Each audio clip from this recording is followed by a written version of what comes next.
The warning came too late. "Don't look down there. That's off limits." The boy shouted, his voice cracking as it bounced off the barn walls and came back thinner, afraid. The rancher paused with one boot still on the ladder rung, fingers curled around the splintered wood. Dust drifted lazily through a beam of morning light, turning the air into something soft and golden, at odds with the sharpness of the words that had just cut through it. He had been reaching for a loose pulley rope, another small thing to fix before noon, another problem that could be solved with muscle and habit. He turned his head slowly. Eli stood near the last stall, half hidden behind the fence rail. The boy's hands were white-knuckled where they gripped the wood, his shoulders drawn up as if he were bracing for a blow. His eyes were fixed not on the rancher's face, but somewhere lower, toward the far end of the barn where the floor dipped and shadows gathered beneath the old grain platform. "Off limits," the rancher repeated, letting out a short breath that might have been a laugh. He climbed down, boots thudding heavily into the packed dirt. "This is my barn." He had built it himself, or at least overseen every nail and beam.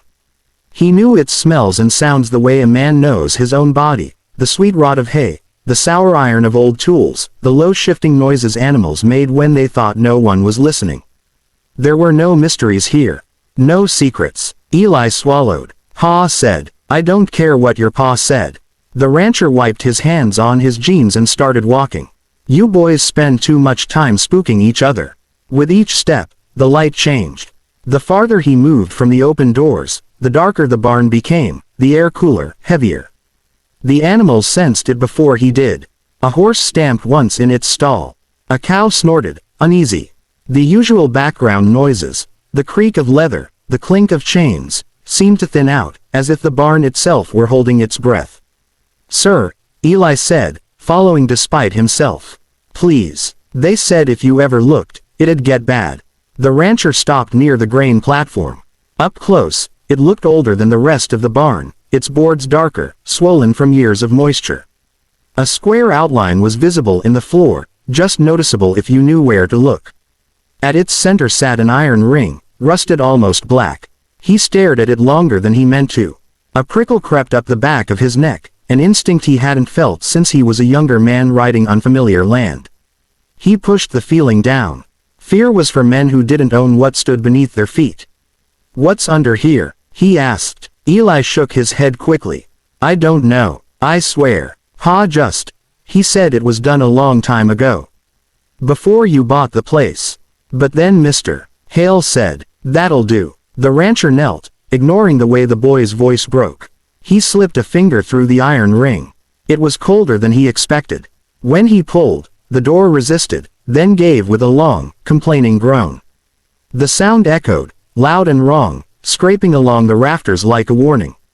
Cold air spilled up from below, carrying a smell that did not belong to animals or feed. It was damp and sharp, layered with something metallic and stale, like a storm cellar that hadn't been opened in years. The rancher leaned forward despite himself. The space beneath the floor was deeper than it should have been, dug well below the frost line. Rough planks reinforced the walls, newer than the barn itself. Iron hooks jutted out at uneven intervals. Scratches ran along the wood, long, frantic marks that spoke of panic and time and nails tearing against resistance. At the bottom lay a shape wrapped in stiff, stained canvas. The rancher's chest tightened until it hurt to breathe. He had buried animals before, too many to count. He knew the careless way a body slumped when life left it, the angles that didn't belong to rest. This shape was wrong, too careful, too human. Behind him, Eli made a small sound, like a whimper swallowed halfway down. The rancher straightened abruptly and turned. "Who else knows about this?" The boy flinched. "Just Pa, and Mr. Hale, and, maybe the men who used to work here. They said it was for the ranch. Said trouble comes through sometimes, and trouble needs handling." "Handling," the rancher repeated softly. Images flickered through his mind. Faces that had passed through town and never returned. A drifter asking too many questions last winter, the way conversations stopped when he walked into certain rooms. He had chalked it up to coincidence, to the ordinary vanishing that happened in hard places. He looked back at the open door. The right thing pressed at the edge of his thoughts, loud and insistent. "Call the law, open it fully, shine light on everything." But the other voice was louder still, cold and practical. Lawmen didn't stop at one hole. They dug. They pried. They took pieces with them and never put them back. His ranch. His name. His life's work. He reached down and pulled the door shut. The sound was final. The thud echoed in Eli's ears like a gunshot. The boy stared. You're not going to go home, the rancher said. His voice came out flat, controlled with effort. And don't talk about this. Not to anyone. Eli's mouth opened, then closed. Cheers welled but didn't fall. He nodded once, sharply, and ran, boots slapping against the dirt, then the boards, then fading into the bright noise of the yard outside. The rancher stood alone. For a long moment, he did nothing but listen to his own breathing and the faint shifting of animals slowly relaxing as the boy's fear left with him. The open door in the floor seemed to stare back at him, an accusation made of wood and shadow. This ends, he muttered, though he wasn't sure what he meant by it. He crossed the barn to the workbench, his movements steady. The hammer felt familiar in his hand, its weight reassuring. He gathered a handful of nails, long and thick, meant for real work.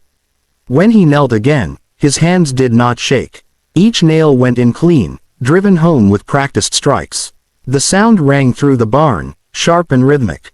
With every blow, the door grew tighter, more secure, disappearing beneath layers of iron and intention. Sweat ran down his back despite the cold air still seeping up from below. When he finished, the iron ring lay pinned useless beneath crossed boards. He stood and stepped back, surveying the floor. From above, nothing seemed amiss. Just worn planks darkened by age, another forgotten corner in an old working barn. A place no one would question if they didn't know to look. The rancher wiped his hands on his jeans and turned toward the open doors, sunlight spilling in like forgiveness. Behind him, something thumped once beneath the boards. Not loud, not enough to draw the animal's attention. Just enough. He paused, his jaw tightened. Then he kept walking. Outside, the day went on. Wind stirred the grass. Somewhere, a boy ran home carrying a secret too big for him. And beneath the barn floor, the truth waited, sealed away by a man who had looked down where he was told not to, and decided that some things were better left buried.